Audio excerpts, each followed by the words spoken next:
Before I forget, I want to do, I guess, what you'd call the rest of the story. You did that session with Sid Simonson. And in one of the sessions, Sid talked about the tunnel at the house in town. Well, the house in town was in the area of the Porter house and Tyler Hillman's house. The bank went out farther at that time. And this old house, as I recall, had one of those red asphalt shingle roofs, and the siding was asbestos shingles. And it sat out in the middle of this overgrown, weedy yard, and it was kind of spooky. Well, when we were kids, and I'm talking preteen stuff, it was kind of spooky. By the time I got to be a freshman in high school, and I came back to live with my grandparents and go to school, Jay Rosendahl and I were a little more gutsy. So we went over wandering around there one day and found out that it was unlocked. So we go in and look around, and of course for all the years of just sitting there, just accumulation of dust and stuff. We go down the basement. We'd always heard stories about this tunnel. Well, here is this fresh wood. I mean, it hadn't been there for, 100 years, so it was fairly fresh wood. Framed and a door in there, but it had a big padlock on it. But the dirt over the top was worn away. So we climbed up, shined a light, looked back, and you could see this went out. This was the tunnel. So we proceeded to go out and go down to the riverbank. Well, Sid didn't make it clear, but they had a barn out there. And in the wintertime, they wouldn't have to mess with the snow. They'd just go through the tunnel. So we did some moving around, but there was way too much dirt. We found the opening. So we were in shop class, took an old piece of bumper, welded a pipe and some bracing on it, made a huge hole. And we spent the next several days after school mucking out all the dirt to be able to get in there, so we had our secret hideaway, which was fine for a year or so. Then they hauled me back to California, and apparently some other kids found out about it, and their parents freaked out. Last I heard, somebody dynamited the thing. So. It was probably a bit of a safety hazard. No shoring in there, just dirt, So. Who has time for that? Yeah, those were the days. So, were you born here, or? Well, born in California, raised here. Okay. The house that over the last several, that's even before your time. The vacant lot north of the Methodist church across the street used to be our house. We lived there till 1956 and moved, and Tom Laycock got it, and he raised his family there for years and years. And then the night that we flew back, my mother and I and Jay and Opal and Darren Rosendahl flew into Billings to come up for Johnny Porteen's 80th birthday in the middle of December, January. I was in December. Doodad met us at the airport. First words out of his mouth, not "Hi, how are you? Your house blew up." They'd had a gas leak. They were gone somewhere, and there was a gas leak at the house, and boom. And we got back here, it was way after dark. And that had happened in the morning, and way after dark when we got here, the place was still a pile of glowing embers. So. Well, it's good that no one was there. Yeah, absolutely. Because there was plenty of those explosions where people were home. Yeah, unfortunately, those things did happen. So, yeah, we moved in 56. I was going into the 5th grade. And then I came back every summer. It was one of those things. They moved me out there, but I hated every minute of it, But after I came back and finished school here, through the good graces of your grandparents,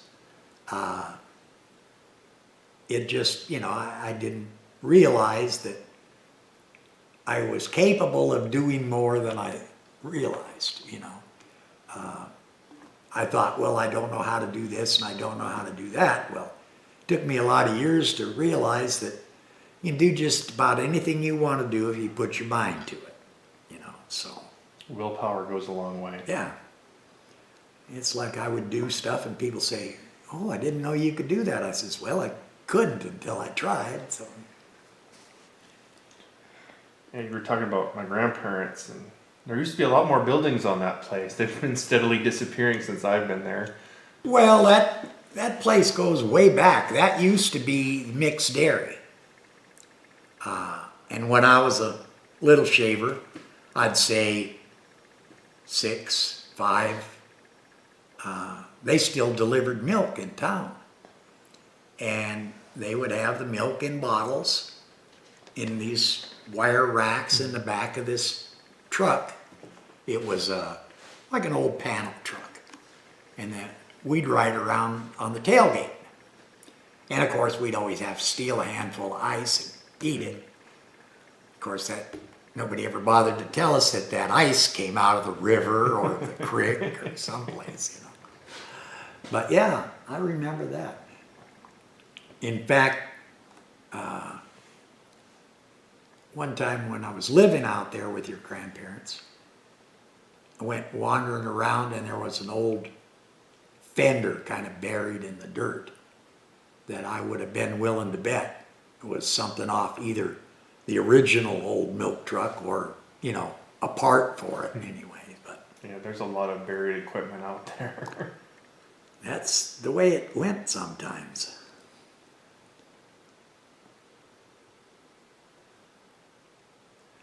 Yeah, so there was a lot of junk out there. I just realized I never thought about it before. I mean, me and Trey, we've both grown up with the dump out here, but before the county took care of the dump, the whole town used to go out at Shoemaker, was it? No, it was on the west side of the road going up to the South Bench Hill. Just past the turn into the cemetery, there's a car gate that is blocked with old bed springs and stuff. I'm sure you've seen that. Well, that used to be the road to the dump. And the thing that was interesting about it is, I guess you could say it was self-cleaning, because about every 3 or 4 years, it would catch on fire. Sometimes it could have been because people dumped hot ashes, but as often as not, it was something, for instance, like a piece of glass that was set just right over some papers, and the sun would beat through it and, get the thing ignited. And it'd burn up all the burnables. It'd probably take 4 or 5 days for the whole thing to burn. Start all over again.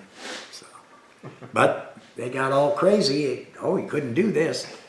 So then their environmental impact didn't have any impact because it's what they wanted to do. Because up just kind of to the north and a little bit to the west of the dump, I think it was to the west, could have been at least, was a sandstone formation that sloped up, and I don't know exactly how narrow it got, but it was small enough that it was referred to as needlepoint. And that was someplace that was a destination as a kid. Let's go up to needlepoint. Well, they bulldozed that sucker to fill in the dump, so they weren't too concerned about environmental impact. So when did they put the dump in over here? Is that just Oh, in the I'm 90s? sure that had to be in the 60s.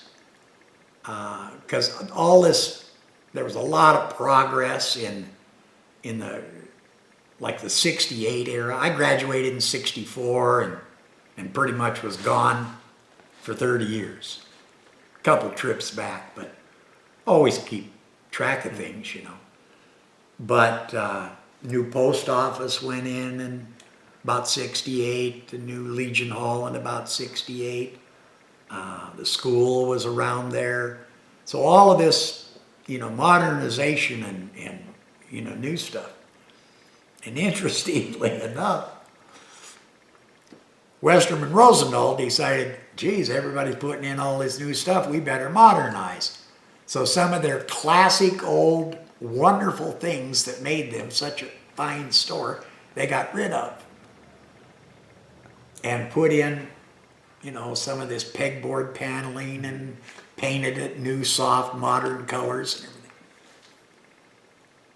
Well, Jay and Opal moved into a new place out in California and needed some parts, I don't remember, picture hangers or some such thing. Just getting there, doesn't know the area too well, so gets out a phone book, looks up, we find this hardware store in the neighboring town. We jump in the car and we go up to the hardware store, walk in, it was like walking into 1950s Westerman Rosendahl. So, that's the way they do it. So you're talking about the new post office. So the post office before that, was that the one on the corner? The one on the corner, down on the end. I don't know if he still does, but Frankie Jensen had some of the old post office boxes out of there. I owned that building for a while too. But yeah, Stubbs Rudder was the postmaster there when I was a kid. And he and his family lived right behind the post office. And he was a rawhide artist. He braided hackamores and quirts and all kinds of things. He was fantastic. And he had a barn up across the railroad tracks, pretty close to where that little red tin building is. Mm-hmm. That has a corral around it. Pretty close to that. It was a little more to the west. And he had, I don't know, 3 or 4 horses. So you also mentioned the Legion, so that would have been the Majestic Theater, or did people call it that, or did they call it the Legion? Well, it was the Majestic Theater before it became the Legion Hall. I do believe that Craig Rutherford still has the sign from the Majestic Theater. Oh, really? And the building itself is at Boucher's. And they used to, Hinsdale's first fire truck was a late 40s Army surplus. I think it was a Dodge. And it was just olive drab. And it had a pull start motor on the back with a water tank and a hose, and that was their fire truck. And they parked it in the basement of the Legion Hall. And the back doors would open on the outside and then open them on the inside, and then there was a ramp going up. That truck is now owned by, I think it's one of the Canodals, just on the west side of Glasgow, that house, and then that yard. He's now got a fence around it, but with all the cars and stuff parked out there, it was parked there for a while. So, did the Legion, did they have a lot of dances and stuff? Was that oh really my the community goodness, center? that was major social event. I won't say they had one once a week, once a month, but I wouldn't be surprised if it wasn't close to that. There was also a touring show that came through, Little Oscar. And they had a troupe of, half a dozen actors or so, and they'd put on these little plays, and it didn't cost much, maybe a nickel to get in, a dime or whatever. And of course they sold popcorn and candy and all that stuff. But no, that Legion Hall, that was the real center of activity in Hinsdale. It had a elevated stage.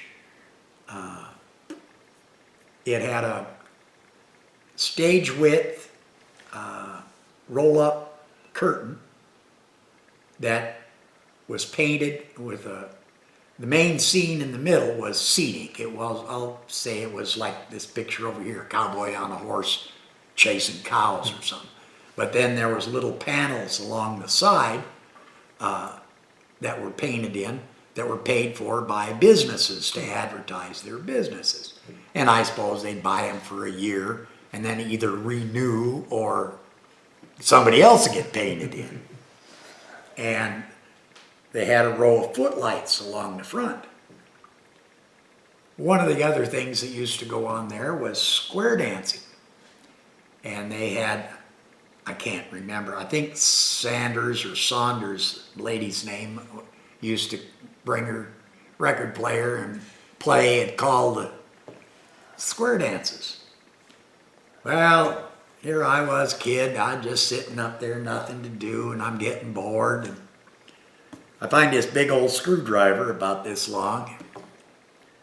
I'm just kind of messing with it, and I look down, and here's a piece of broken light bulb in one of the light sockets.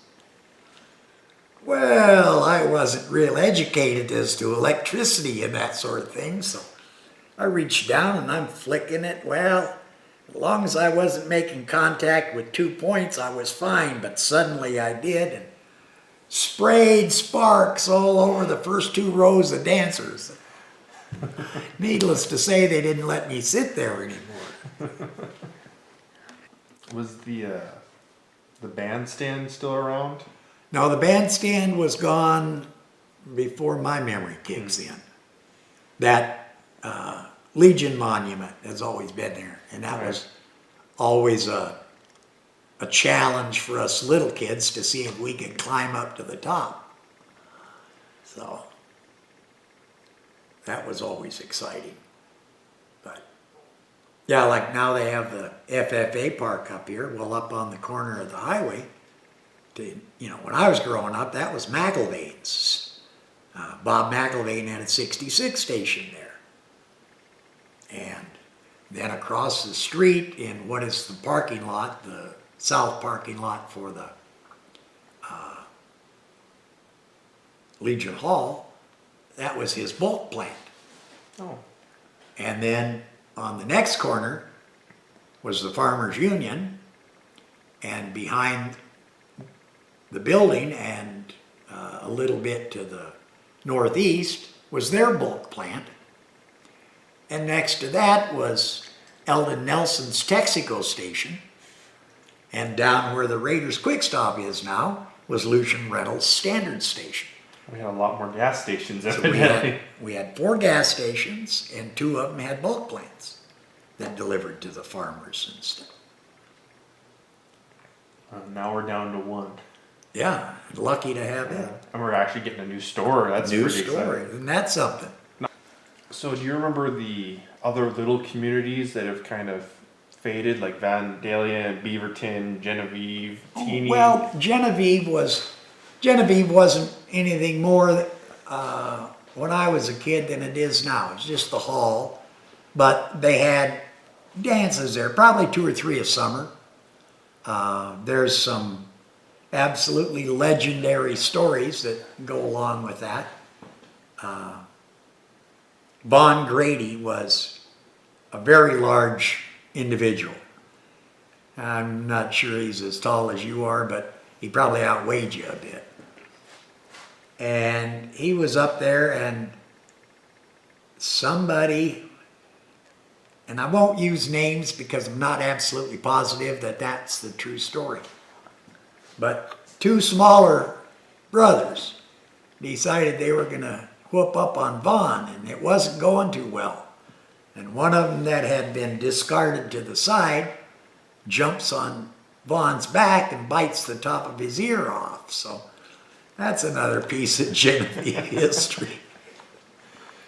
Yeah, it's been a while since they've had a party up there, but we're planning one for this summer. So as far as I know, it's the 100 years since the hall's been built, so I'll have to get that going. Have you been up there lately? Yeah, I went up and was visiting with Matt and Sonia just last week, kind of getting it planned out, and I'd been walked through it this summer. They actually went and shored up the foundation last summer.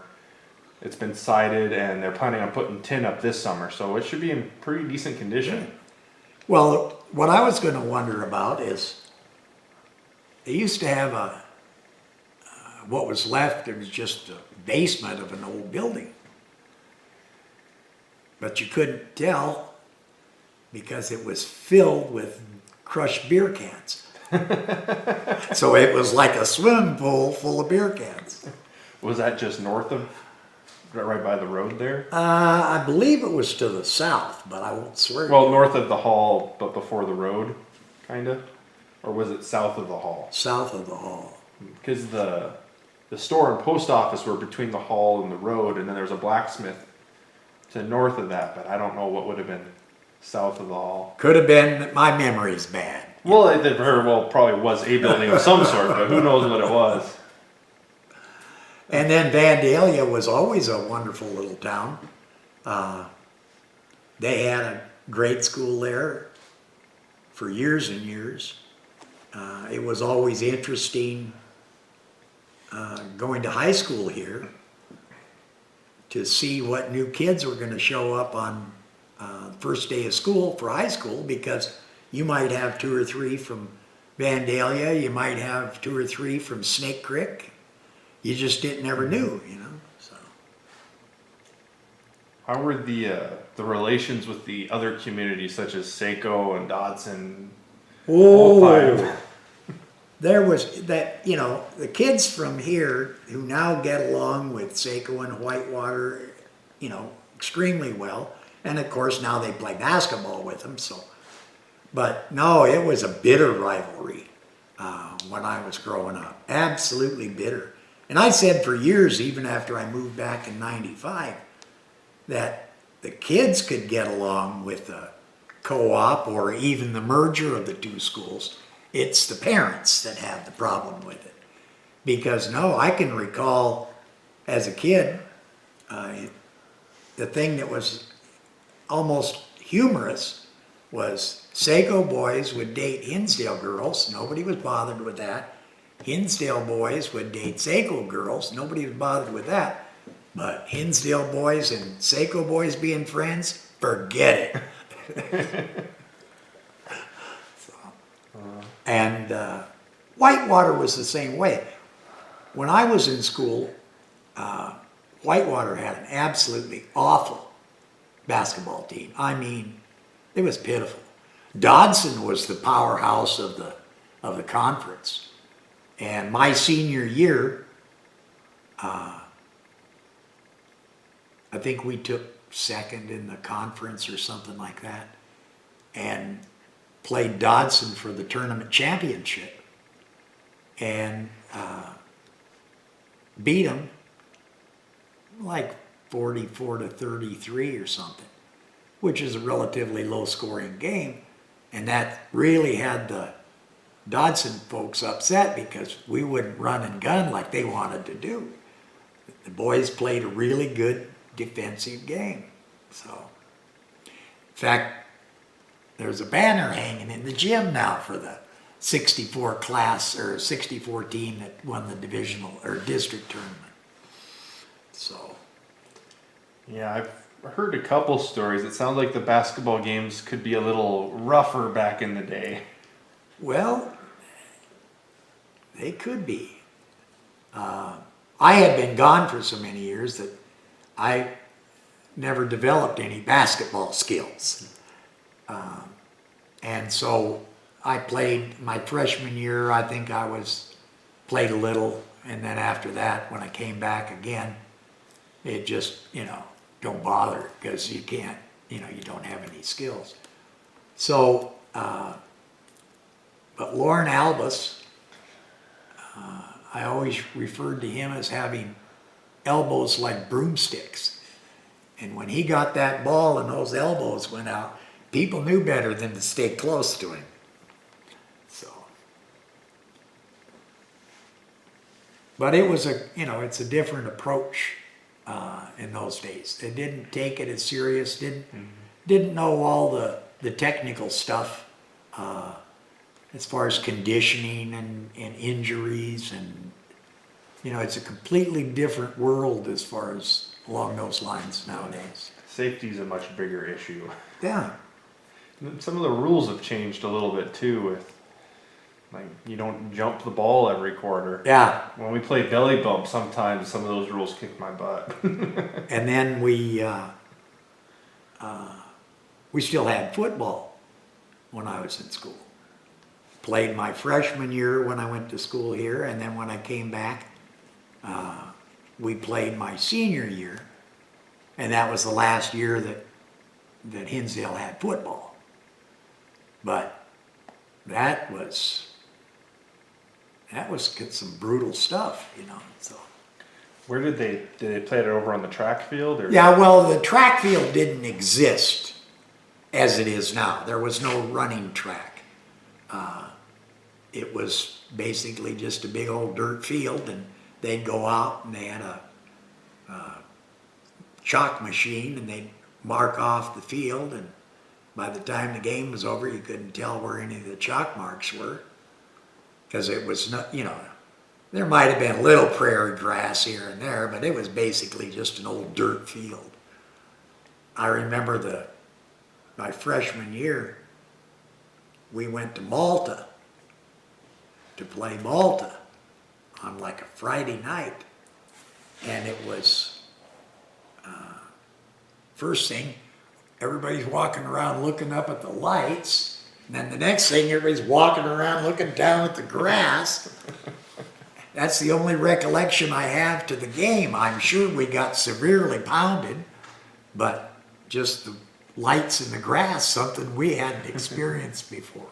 A little high class, huh? And we had, freshman year and then my senior year as well. You know, the equipment was rather aged. And so it was sometimes funny to be, you know, getting ready, getting dressed. What was fine with us, because, you know, they were nice, they were clean anyway. Pants, and they're kind of a canvas material. Then you get up there to Malta, and here they've got these slick satin-looking high-dollar things, you know, and we're going, wow.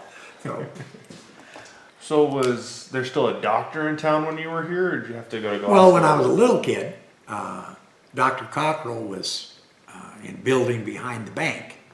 In fact, I got treated there one time. I was just a toddler, and I was at my grandmother's. My grandmother lived where Jim and Doris live.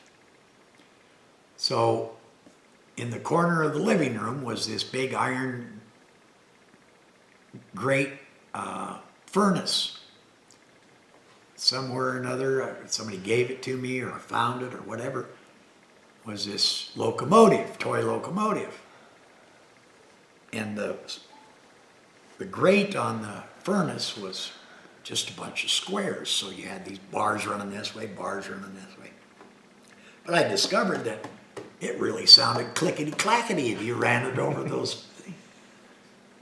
Well, apparently there was a slight gas leak or something, and my running that train over there caused a sudden flash of flame. Not severely burned, but I got my legs burned, and so they had to take me up to see old Doc Cockrell's. And then, I don't know if it's still set up, but they had his office set up down at the Pioneer Museum. I think they're moving it. They have an annex now that they just got built, so I think he's going to have even a bigger setup now. Oh, cool. I think they're got it set up to where it's going to be like the 1930s Glasgow downtown, so they're going to have little buildings and stuff, I think. Oh. Kind of excited to see that. I was just down there last week, and they have a lot of resources. It's amazing what people have kept over the years. Well, it's, you know, there have been a lot of things, and I've heard people tell the story of, oh yeah, I had this, but I gave it to the museum. You know, so yeah, they could probably expand a number of times from what I've heard. But.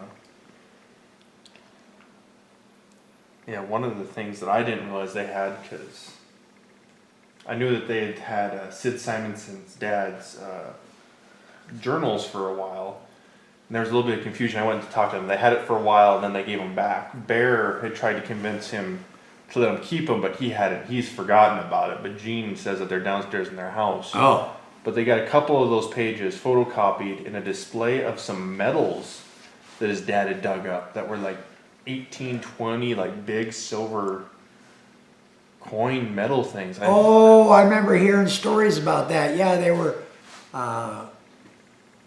were commemorative deals that the cavalry had, and they apparently lost, misplaced, whatever, when they camped out at Miles Crossing.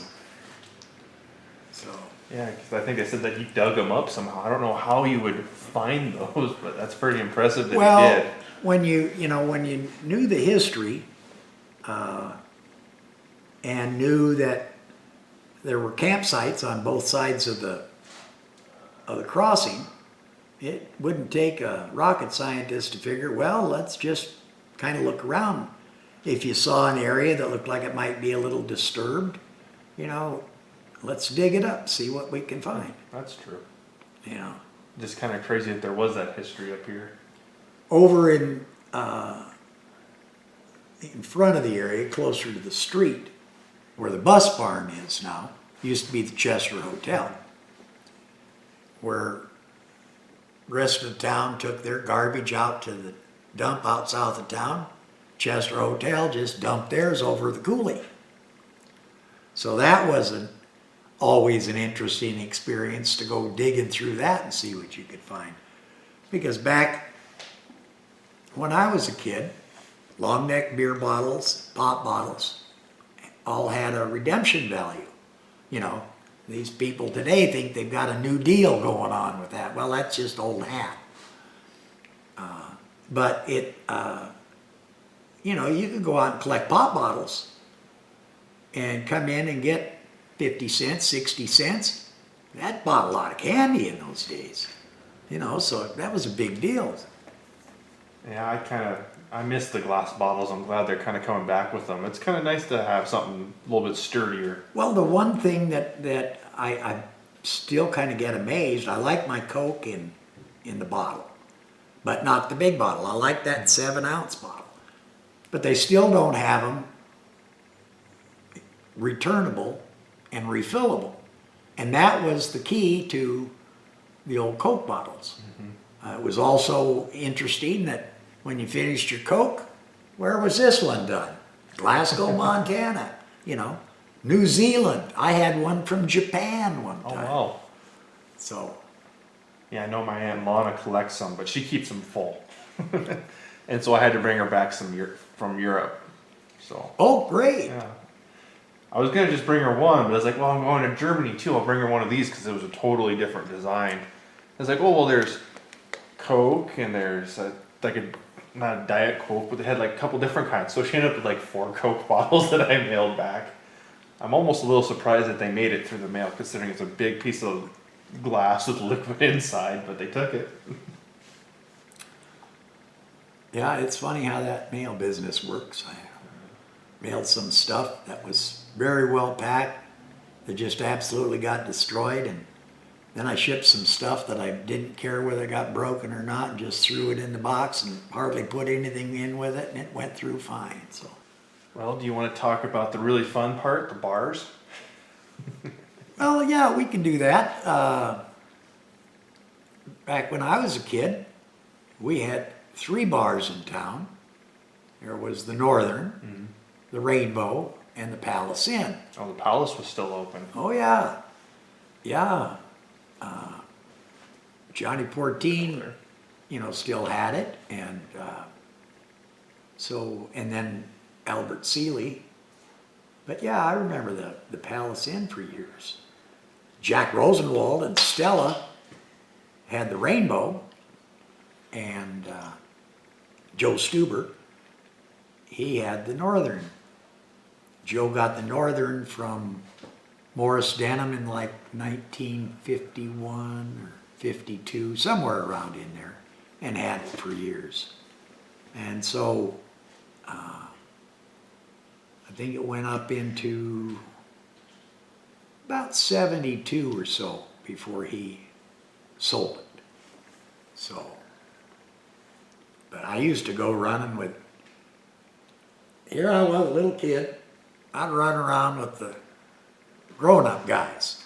Jack Rosenwald would take me traveling with him. Frank Locke would take me with him.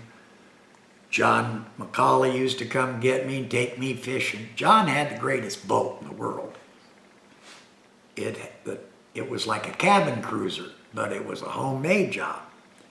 It was a big old heavy hull, and then the top on it was from an old Kaiser car. And it had the crank windows in it and everything. It was like, that had to be the heaviest boat that ever, came down the pike, because they built those cars like tanks. And so here was half a car mounted on this boat, So, Wonder where he came up with that idea. I don't know. And I'm not even sure he built it. He might have bought it, but it was obviously a homemade job. But, yeah, we could go through. If, the interesting thing, if people wonder, about Hinsdale and want to do a little research on it, what they want to do is they want to find somebody who has the early 50s annuals. Because you can go through there and just be amazed at the ads and the number of businesses that are no longer in existence. Some in Hinsdale, some in Glasgow or wherever. But yeah, it's the number of businesses that aren't in existence in Valley County anymore is pretty amazing. Just to the north of the bank used to be a Kaiser Fraser dealership. And then years later, just part of the building got left and barber shop was in there for years. And then years after that, Doc Cockrell's office got converted into a barber shop, and Roy Ellsworth worked there for years. So yeah, we've had all kinds of businesses in this town. Back in the 20s and 30s, we had four lumber yards here. Wow. But it's the kind of situation that, with the improvement of things, such as automobiles, also comes the improvement of roads, which means people can travel faster and farther in the same amount of time it used to take them to get someplace. Yeah. And there's just not as many people around anymore. You And start that's- looking at the old homestead maps, and there was someone every half mile. Yeah. You get into that north country, and it's 10, 20 miles to your neighbor. Well, I live up there on the South Bench, and when I give directions to people, I say, go up there and you hang a left, and I says, I'm the first house on your left. As a matter of fact, I'm the only house on your left. So if you pass a house on the left and you keep going, you've passed me. And that's not a very good area to go past what you're looking for, because who knows where you'll end up. Well, you'll end up in Vandalia. Yeah. Which is an interesting thing. From my front yard to Vandalia Railroad Crossing is 6.5 miles. So back when I was a kid, there was a grocery store in Vandalia. So if I lived out on the hill now and there was a grocery store there, that would be real handy. As it is, from my front yard to city limits of Glasgow going the back way is 22 miles. But if the roads are wet, you don't want to go that way. So then it's 37 miles to go to Glasgow that way, or 21 to go to Saco. So, How many grocery stores were there? well, there was 3. There's Gasper's, which was right next door, a lot away from the Rainbow that we're sitting in. And then over in the Masonic Hall was Claypool's. Years before that, before it was Claypool's, it was Buttry's. And I don't remember who ended up, but I had 2 road signs advertising Buttrey's in Hinsdale. One said 7 miles or something. It must have been from your house. So, and then there was one just to the south of the Rainbow here. And it was a co-op store. It was, I think, partly owned by the Farmers Union. But the main function of that business was it had freezer lockers. Not everybody had a home freezer at the time. So you'd get a deer or buy a cow or, have it butchered. You didn't have the facilities at home. So you'd go down and rent a storage locker. And I think they gave you a padlock or something to put on it, or you brought your own. Can you imagine that, Trey? Hey, Trey, go get some hamburger from the neighbors. Here's the key. That's pretty much it.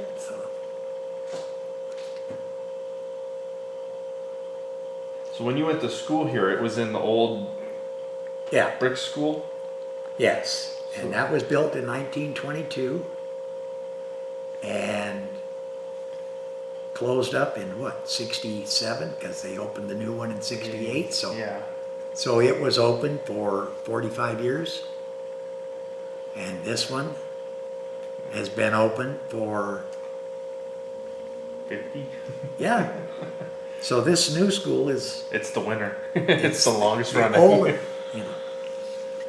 Oh, that old school, there was some wonderful times there. So what was the layout of that school? 'Cause, I mean, I've seen pictures, but it's like... Well, it was about 3 steps, up concrete steps up the entryway, and big heavy double doors. You go in, and it was a 15-foot entryway, I'd say, and then it opened up into a large hallway with a railing in what was originally the gymnasium that, when I was a kid, was used as the lunchroom and the auditorium because there was a stage there. But years when it first built, it was also the gym, and that's where they played basketball. And you had, to the right, you had the superintendent's office, and then the 3rd and 4th grade. And to the left, you had the 1st and 2nd grade. And then beside those were the stairs that went upstairs. Up the west stairs, at the top of the stairs, was the 5th and 6th grade. Up the east stairs, at the top of the stairs, was the 7th and 8th grade. And then in the middle of all of that was the high school. So with all the country schools around, was there actually more kids in the high school than there was in the elementary? Well, I don't remember what the numbers were. We had 70-some kids in school when I was in school. So it's about the same? Yeah. There were 11 in my graduating class, and a couple more, a couple less than that on either side of me. So it wasn't great huge numbers. The big numbers were back in the 50s and stuff. But just remembering some of the kids and the things, like the year that, one of the trips that our boys made to state tournament, somebody said, "Oh, never did this before." I said, "Oh yeah, 1953 was the first year that Hinsdale went to state tournament." And my grandfather was a great supporter of sports and one thing and another. Hinsdale did not have a school bus. So I don't know who the other transportation provider was, but Grandpa loaded part of the team in his big old Oldsmobile, and off to Conrad they went. Well, it's probably better than Conrad than some of the places they have to go now, like Bozeman. That would have been a heck of a ride. Well, it's interesting that I swear there's got to be politics involved in some of these tournament locations. Hamilton has to be the absolute worst tournament location in the world, and I've had to go there a couple of times. But It's a little out of the way. way, and the accommodations, you can't get a room half the time, and no, it's just not a good deal. But they keep going back there, so I think that somebody has some pull somewhere. Well, they start getting in those rotations, and I feel like they're set for quite a while sometimes. Well, and then the thing that I was amazed at when we were there in 2014, and the Hinsdale girls took second, is here we are sitting on the one side, and you look across, and the whole upper deck is empty except for about 3 people. Now that tells me that, you know, it's not being very well handled. Yeah, it's you know, not the community's not showing up, it's them not feeling they can get there. when you could, you know, when you go to Belgrade, you know, they've got about the same size gym, but that place is packed and it rocks, Yeah. you know. So. Yeah, so the old brick school over here, it had they had the main building, and then they had additions to it, because isn't the shop and the library, isn't that part of the old? Well, the shop and I don't know what it's called now, but they built the first grade over there, and that was done in the early 50s. And the shop, you know, and that was there at the same time. And to the east was the band room on the, shall we say, main ground level. And then the gym that you'd have to go down, it was built down into the ground. And that was constructed as part of the WPA, Work Project Association or administration, whatever, in the 30s. Yeah, I've been trying to figure that out because, what was it, 2010, 2011, we built that greenhouse back there. And we found out that they didn't take that stuff out, they just buried it. So when we did the foundation, we ran into the old foundation of the gym or whatever was right there. And we had to move it, and we still hit it. So that greenhouse is basically right on the corner of that old foundation, which I thought was kind of cool. It made it a lot harder to build that greenhouse when you're going through cement and then everything else was piled inside that. So we were pulling out rebar and big hunks of scrap iron. It was kind of interesting because I didn't know that there was that building back there. Oh, it was quite the deal. There was maybe 18 inches from the end line to the wall, and on both ends, and maybe on the both sides, they had 2 little alcoves over on the south side, or north side, I mean. One had a elevated bench that the scorers and everybody sat in, and the other one was just kind of there. And then the teen benches were just wooden benches along the walls. Yeah, I remember we played in a gym that was kind of like that up in Turner when I was in high school. And they had that secondary line that you had to stand behind when the person was outing the ball because you couldn't use the... No, ours was big enough you didn't have to have that. But I remember in Turner, I physically couldn't stand behind the line because of my feet. It was too close to the wall. Well, it's, you know, we had right basically underneath the basket and then on the wall, on both ends, were these heavy pads hung on the walls. But they only covered, total of maybe 10 feet. So there were a few rather nasty crashes that went on over the years. People charging hard for a ball or, you know, whatever, and smack into the wall. Yeah, if they were playing today, they probably would have had a few concussions. Well, it's, you know, there's so many things that are different. You know, we didn't have the 3-point shot. There's a couple of kids that we, you know, had. Gary Copenhaver was an exceptional shooter. He was in the class of '62. And I always, swore over the years that if there would have been a 3-point line, he'd have probably held every record in the world because he could shoot from way downtown. Yeah, they've really changed the game a few times. And I don't think they kept those kind of records back there either. Probably not. And they probably weren't really reported to the association or anything. Yes. What do you think about when they talk about trying to add a shot clock to high school? Well, I'm kind of against it, simply for the economic factor. Because the people that will be the most impacted by that will be the small schools. Here we are, we're co-oping Saco, Whitewater, and Hinsdale.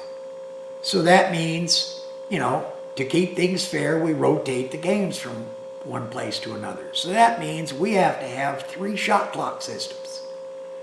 That's not, those things aren't cheap. I'm just guessing that you couldn't put in one for less than $2,500.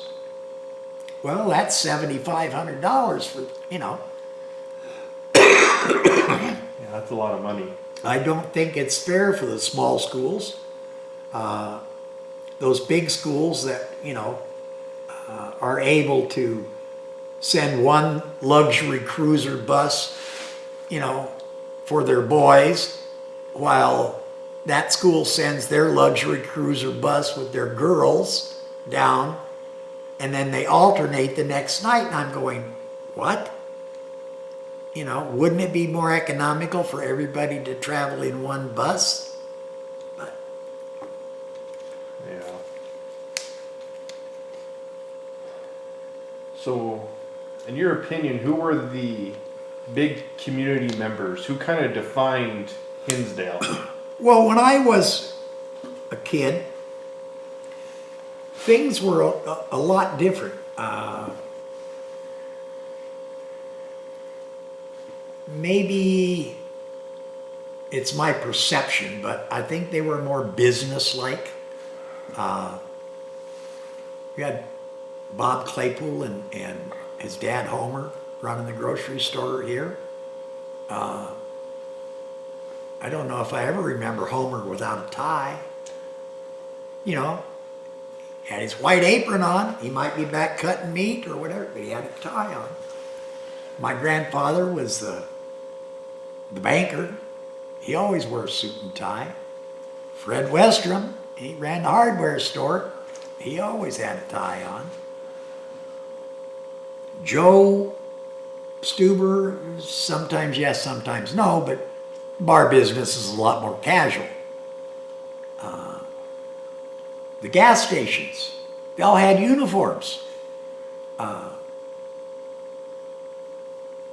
And they, it's just the way it was. You could go to a Texaco station anywhere down the road. They're all wearing that same dark green uniform with the red star. That's a Texaco deal. Phillips 66, they had their uniforms. And so it was a lot more formal. Your lodge meetings on whatever nights they had them. All those guys showed up for lodge. They all wore suits and ties. And that was the way they did it then. Now you see the guys show up for lodge meetings and, yeah, they're here. So Things have gotten a little bit more casual. very much so. You really don't see anyone wearing uniforms anymore of any sort. No, unless you work at McDonald's or something. And then it's just a hat. Oh, is that all it is? A hat and a name tag, isn't Yeah, it? well, I don't go in there either, so. Yeah. So, what were the big events in Hinsdale? What was kind of throughout the year? Did they always have the 4th of July celebration, or was that only No. after the bicentennial? The Or? 4th of July, the big celebration, that didn't start until they started the Milk River Days thing. They didn't have an annual thing when I was a kid. I can remember going on family camping trips over the 4th of July to the Little Rockies and stuff. Some families would go to Fort Peck. New Year's dance at the Legion Hall was always a big deal, you know. And they always had like a three-piece band, a trio, you know. And I don't know how these people always got them put together, but there was always, it seemed like every band that ever played the little dances, it was always a trio, you know. And now they'd have to have so much sound equipment that nobody could afford to hire the trio either. But, They don't play loud enough. so in those days, it was a set of drums. I remember these three girls from Seiko used to play. They had a set of drums, saxophone, and a piano. And wherever the dance was, in this case at the Legion Hall, they had the piano, so they, you know. But yeah, it was a completely different deal. The Valley County Fair, it wasn't the Northeast Montana Fair at that time, it was Valley County Fair. That was a big deal, and that was in August. I notice, you know, they have it earlier, seem to have it earlier and earlier. Well, it loses a lot having it earlier because people can't enter some of their garden crops, they can't enter their grain, things that used to be a big thing to enter into the fair. We always used to have fun because we'd go down there, we'd always have some friend who had some kind of livestock entered in the fair, and we'd go down and take our sleeping bags and sleep in a stall and just have fun down there for a whole week or however long it ran. And got somebody convinced one time that the girls really liked the smell of sweaty horses. So take this horse out and run it up pretty good and get it sweated up a little bit and then rub yourself all over it. So then we hid the rest of his clothes, so for about 3 days he stunk like a sweaty horse. So. Sounds like something you would do, Hunter. Do you remember when they had the flagpole in the middle of the street? Oh, absolutely. The flagpole was legendary. It was a big concrete base and just a giant steel flagpole. And it was, it had a chain to run the flag up with instead of a rope. I think a rope would have never lasted, and that's probably why they had the chain on it. But the young people in those days were not, I won't say mean, they were adventurous. Halloween was a great time around here. Morning after Halloween, it was not unusual to show up and have something run up the flagpole. One of my fond memories is coming uptown to see a couch up there. There was a building just to the south of Claypool's store, like a lot difference in between there. And that was the liquor store, and old Bill Dick was a guy here in town that ran that at the time. And he just had this old couch that sat out beside the building, and they'd sit out there, and the boys would visit and such. If somebody wanted liquor, he'd go inside and take care of them. Other than that, they'd just sit out there. Well, the boys ran it up the flagpole. One of the other great Halloween stories was Westerman Rosendahl sold implements, farmall. Well, somebody took a couple of the toolbars and took them down to the school, placed one in front of the main entrance and one in the entrance to the east along the gym that went in the back way, and then proceeded to cover them with straw. So the first few folks that went to wade through the straw to get to the doors banged into the toolbars.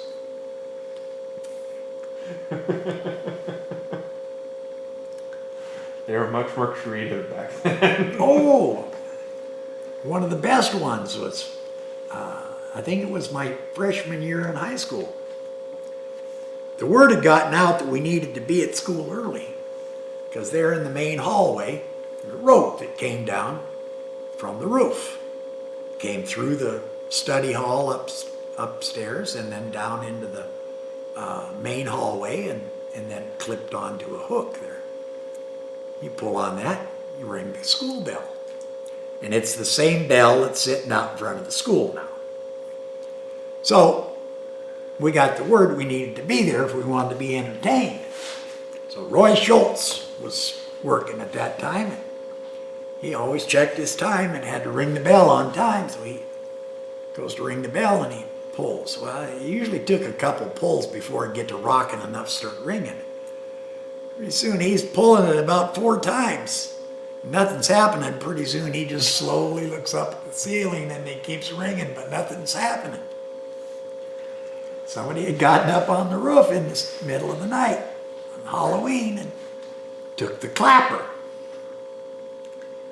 Well, then they went up before the next bell was due to ring and they wired in a crescent wrench. So you go clang donk, clang donk. So that went 3 or 4 days with that. Then the threats were coming hot and heavy as to what was going to happen if they didn't get the clapper back. And it magically showed up on Vernon Copenhaver's doorstep.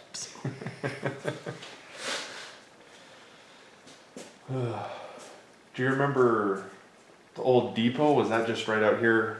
Oh no, it's basically due south of us, right up along the railroad tracks. Oh yeah, that was a great place to hang out as a kid. You got to know all the telegraph operators and those that were, coordinated enough could even learn how to operate the telegraph key. All I ever figured out was how to make it go clickety-clack. Was telegraph still a big thing back then? Oh yeah, every depot had a telegraph operator. You didn't have any internet, no instant communication. It was quicker than telephone and, cheaper.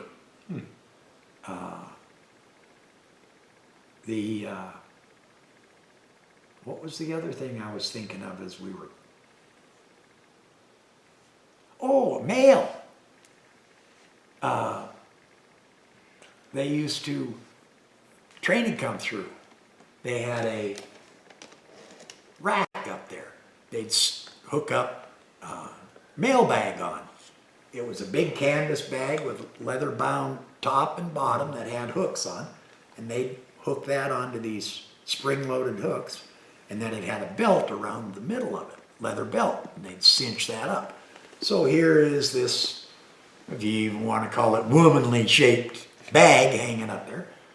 The train had come along with this big hook out the window and it would react when it hit that bag, it would take it off the hooks and instantly bring it into the train. And at the same time, they threw a bag out that landed on the platform at the depot. One year, we're out looking for pop bottles and find a mail bag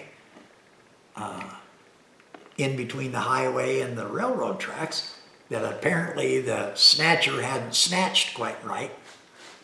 So we drug it down to the post office. I think we got 50 cents. Kind of wondering if we didn't get taken on that deal. That was probably a good set of mail there. You probably could have gotten a bit more for that, especially just to keep it quiet that they messed up. So it was, there was, the different ways of doing stuff. They used to run a train all up and down the High Line called the Skidoo. And for little or nothing, you could get on the train here, ride to Glasgow and, do your shopping or whatever. And I think later that day you could even catch one coming back. But it was just a little 4 or 5 car train that ran up and down Well, we didn't have the freights running like they do now. My goodness, these things are mile long or more. I had a lot of stuff going back and forth. Yeah, I always really enjoyed the train when I was little. We went to Kalispell a couple times. They have the kindergarten one that takes the Amtrak. So I was pretty excited when I got to Norway, and train was one of the more reliable modes of transportation. So I took a train everywhere. That really made me happy. Oh, I always loved the train. They sent me on the train one time. I think it was to come back to spend the summer with Grandpa and Grandma. And got on in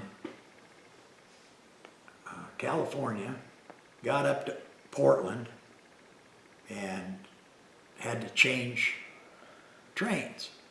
I'd been riding Southern Pacific or something like that up to Portland, and then I had to get on a Great Northern. So I went in to get something to eat. Well, in those days, the dining car was really top flight. It wasn't just some vending machine pooping out some sandwich. So I'm sitting there, and the waiter, he comes and he looks and he says, "You've never traveled on a train like this before, have you?" And I said, "No, sir." He says, "Don't you worry about me." He says, "I'll take care of you." And I'm looking, I'm seeing more spoons and forks and knives, one thing that I've ever seen other than in a drawer, you know. But he would come along and he like put the soup down. He said, "That one over there," and you know, it was quite an interesting experience. That was fancy. Yeah, it was just top flight. So we were talking about landmarks, and I think one of the landmarks that I've heard people talk about was the big cottonwood that sat next to the depot. Yeah.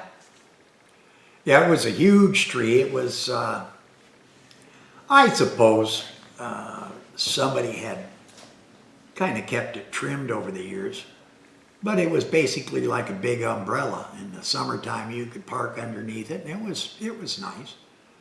But as with a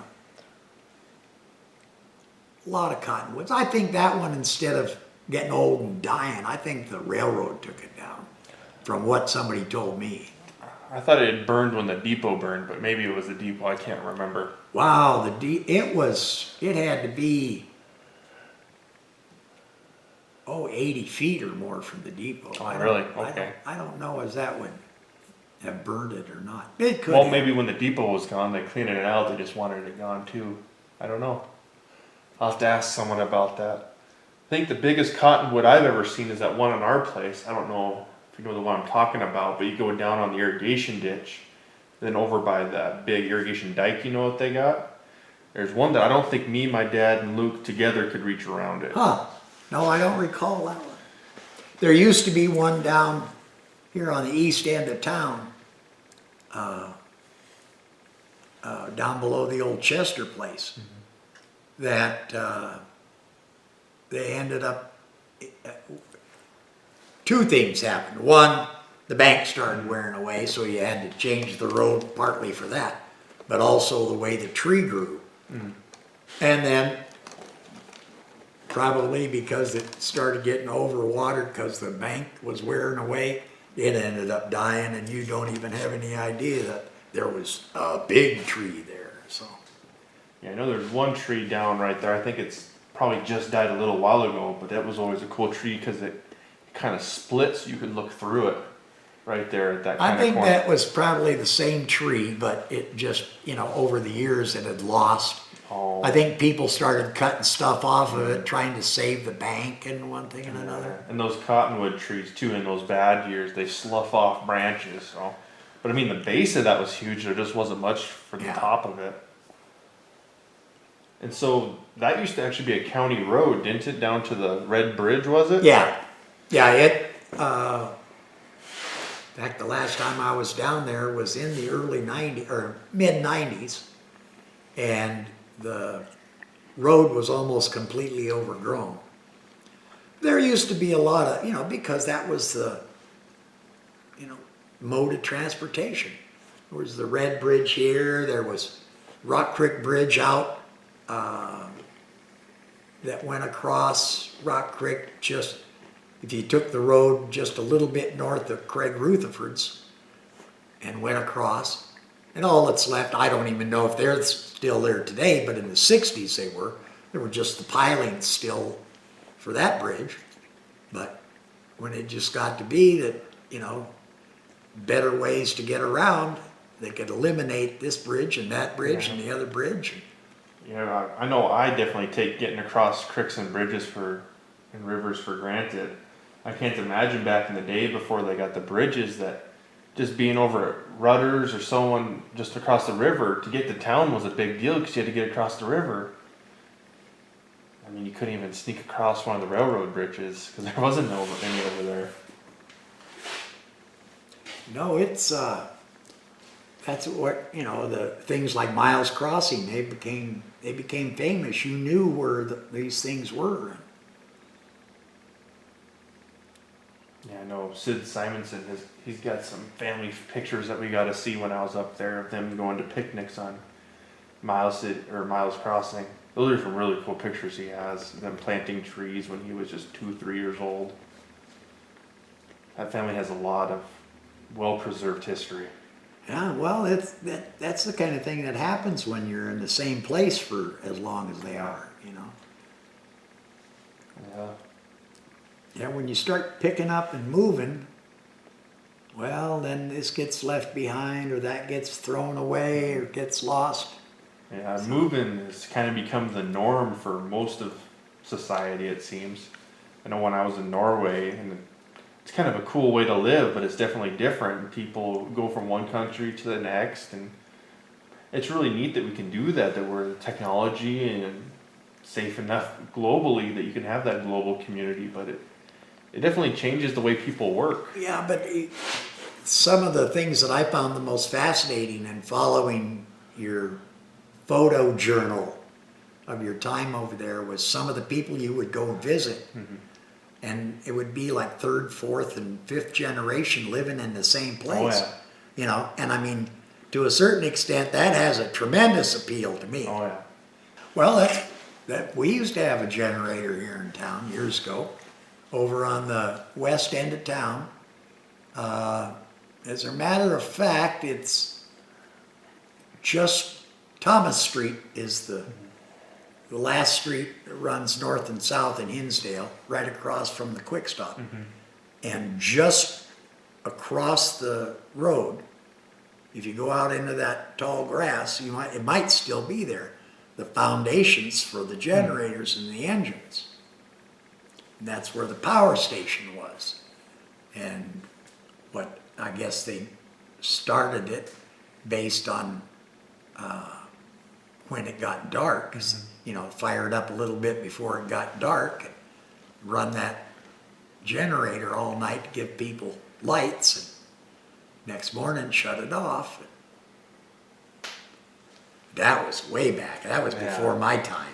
Yeah, I've heard a little bit about that, and that reminds me of TV. TV's a lot different than it used to be. I mean, it used to be a couple of channels, and I remember when they weren't 24/7 at least, and you'd wake up early Saturday morning, you'd have the no signal screen. But I think something my generation has never seen is how the stations went off the air at night. National anthem, played the national anthem every night. Yeah, when I was little, growing up here, we didn't have TV. When I came back, I don't even remember if we had it my freshman year, but I remember the last half of my junior year and my senior year when I was here. Because in November of '63, when Kennedy got assassinated, seeing that all on that grainy black and white TV that was quite an experience. But it's just amazing what they even do with antenna now. I'm living out there on the hill. I got an antenna, I got 20 some channels. Well, you're probably the only one because they put that station on the other side of the rim. No, it's just right out here. Or is it? I always thought it was that one by Albus's. No, that tower by Albus's is The little one on to the south of them, isn't that? the one by Albus's is a railroad. Okay. That I thought- communicates with the one up by Jim and Dana's. Yeah, there's that big one, but I thought there was another little one south of them. But- Maybe I'm thinking of, No. maybe I'm thinking of something else. And then, but the antenna I've got up will pick up off the translator that's out at above Vandalia Dam, and also the one that's down at Fort Peck. Oh wow, that's So- quite a range. So I can, if I set them up and just let it take all the channels, I'll have 40 some channels. But they're all duplicates. Yeah. Well, why pay for TV if you can get that? You have only about 5 you watch. It is no different than having a satellite. You're exactly right. You have 4 or 5 that you watch, the rest of them no. So, I think I'd like to hear some stories about you running the saloon. Because I only got 1 or 2 memories of that. I was pretty Well, little. I came back in 95. And that was not in the plan whatsoever. I had suffered a serious injury in an industrial accident in like 92. And in getting recovered and one thing and another, they sent me to a trade school and I became a certified welder. Well, I had always felt that I'd like to move back to Montana, but I stuck with California because my mother always needed help with something and I was the dutiful son. And so that in 93, she moved to Arizona. Well, I was the dutiful son and loaded up the rental truck and took it down there. Well, I got down there about 4 o'clock in the morning on an August night, and it was so god-awful hot, I couldn't believe it. The next day, we went in and showered and got some sleep. The next day, went out and started unloading the truck, and there was an area kind of in the middle of the truck where all the brooms and loose stuff went. Well, here was some of those vacuum cleaner tube pipes. I reached out and grabbed that thing and I swear I could hear my skin sizzle. And it had never been in direct sunlight, so it wasn't caused by that. It was just that hot. Got that truck unloaded and I went up to Mother and I said, Mother, I said, I was always willing to live close by to you so I could help you out, but this ain't gonna happen. So that was the end of that stuff. So then I looked at, hey, maybe I can make this Montana thing work. So I had a job lined up with a guy in Wolf Point. So I get up here with my trailer full of my junk and get it parked, and I go off to talk to the guy in Wolf Point. All of a sudden, he didn't have all the business that he was telling me he had, but maybe, conversation brought out that I had worked in radio. So he said, I work, part-time at the radio station here. So I went to talk to them, thinking I could get some part-time of that, and a little welding here and there, and a little radio here and there, and I could make it work. Well, the radio station gets wind of my history, so I have to go through a half a dozen interviews. Next thing I know, I'm hired on as the general manager. Oh wow. But from the first meeting, I opened with them. I told them I will not work without a contract, period. I've worked for these small radio stations before. It's disaster. So I will not work without a contract. Fine. So that opened and closed every meeting. They always agreed. So after 3 or 4 meetings, we came to agreement. I went to start working. About 2 weeks later, asked them, how's that contract coming? Oh, we're not going to do any contract. Okay. So that was it. I quit. Came down here and helping out a few farmers and one thing and another. Knew that if I didn't get something, I would end up having to go back to California, and I didn't want to do that. So somebody said, well, why don't you buy the bar? I went down and looked, called Gary Anderson. He came down and we opened it up, and I took a look at the place because it didn't open up very often. So I made what I considered to be a ridiculous offer, thinking that I'd give a little room for negotiation, but it was quite a bit below the asking price. Geez, they took it right away, so then I knew I would. Not a good sign. Well, I had always had a great deal of respect for Joe Stuber and even before him, Morris Denham. They always took good care of that building and the business and one thing or another. And it had been neglected for some time. So to me, it just wasn't the Northern that I grew up with. So I opted to change the name to the Rawhide Saloon.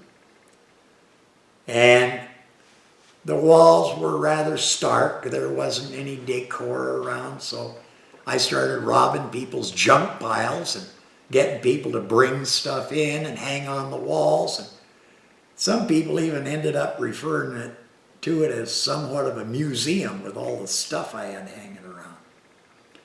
But there was a lot of good times, a lot of fun. There are people that say I still had the best float that's ever been in the Milk River Days Parade.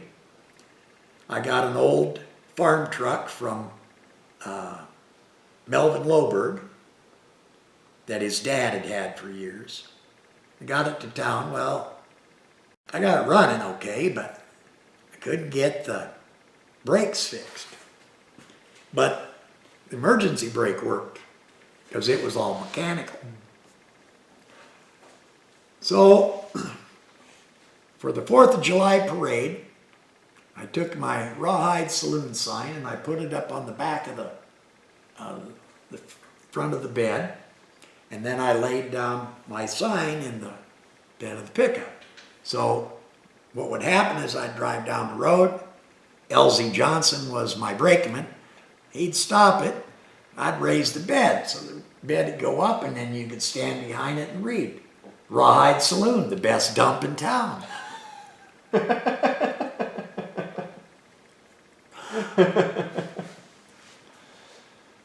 have quite a few memories of being in here at the Rainbow, but I only have one or two of being in the Rawhide Saloon. Think about it, the only thing I can really remember is we went in there for pizza. Well, it's funny. It's been closed since '99, and to this day, I still have people talk about the pizza. So I think I was doing a good job. But when that building started falling down, and that was a spooky deal, and I couldn't work a proper deal out to be able to take care of everything. So then it became obvious that, okay, I'm going to close. The last day I was open was June 30th, 1999. And I was sitting at the east end of the bar. A couple friends were there visiting with me. They knew that this was the last hurrah. And these two strangers walk in. And they walk in and sit about the middle of the bar, and I go down and get their order, fix some drinks, visit with them a little bit. You know, what brings you down? Oh, we're passing through, but we'd heard that you have an interesting place. Oh, thanks.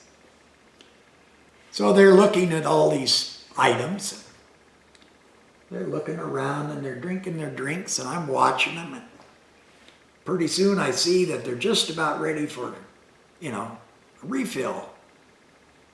I also noticed that this one is looking this way and he's coming back along the upper line, like ceiling and wall, and this one's going this way. And that's right in front of them was where the wall and the ceiling were separated by about 1.5 feet. Their eyes got about this big. So I said, get you another one, boys? No, I don't think so. And they left. So, Yeah, I've heard people say that it's one of the only buildings I've ever seen that had rain gutters on the inside. yes. Well, otherwise they just run on the floor, but you can put that rain gutter up there and run it down into a plastic garbage can. Yeah, there was, sadly, you know, hadn't been a lot of maintenance, and it was all I could do just to, you know, to keep the place going, but. You know, it was sure nice to have it for those few years that we did. 'Cause, I mean, that was quite an iconic building in town. I mean, you go to a lot of these places, there's a lot of northern hotels and northern bars, but it really was a big centerpiece. Old photos, seen it way back when. Well, that was the nice thing, all the things that people were willing to share, and bring in and share. It was a little bit like a museum, but the stuff that was actually mine was just junk. You know, other people brought in some nice stuff that we were able to display, but you know, that was my biggest project once I closed the door, was getting all that stuff back to whoever owned it. Some of them swore up and down they didn't bring it to me. Oh yes, I did. They were trying to get rid of it. Even got your name on it. Well, if we take this to Johnny and leave it there, we don't have to get it ever again, and it can just be his. Yeah, there's the pizza deal was always good, and when the basketball season would go on, and they'd do the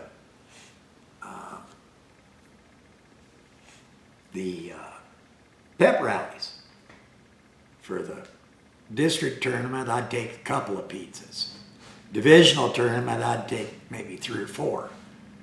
State tournament, well, it usually didn't even get a pep rally, but if it did, I took a bunch more. But the team then got a pizza party afterwards. So Yeah. they went to state in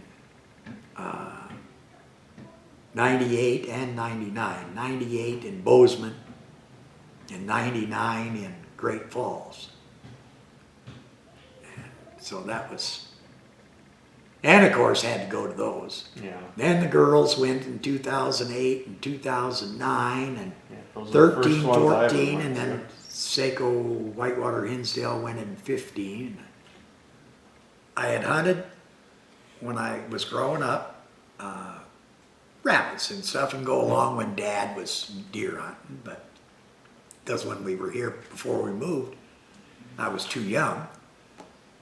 But we got out to California and I found out those people are crazy. I mean, you know, they go out and, oh, I thought you were going hunting today. Well, yeah, I got out there and couldn't find a place to park. What? So I got away from it. And when I got back here, I worked open till close, 6, 7 days a week, so I didn't have the time.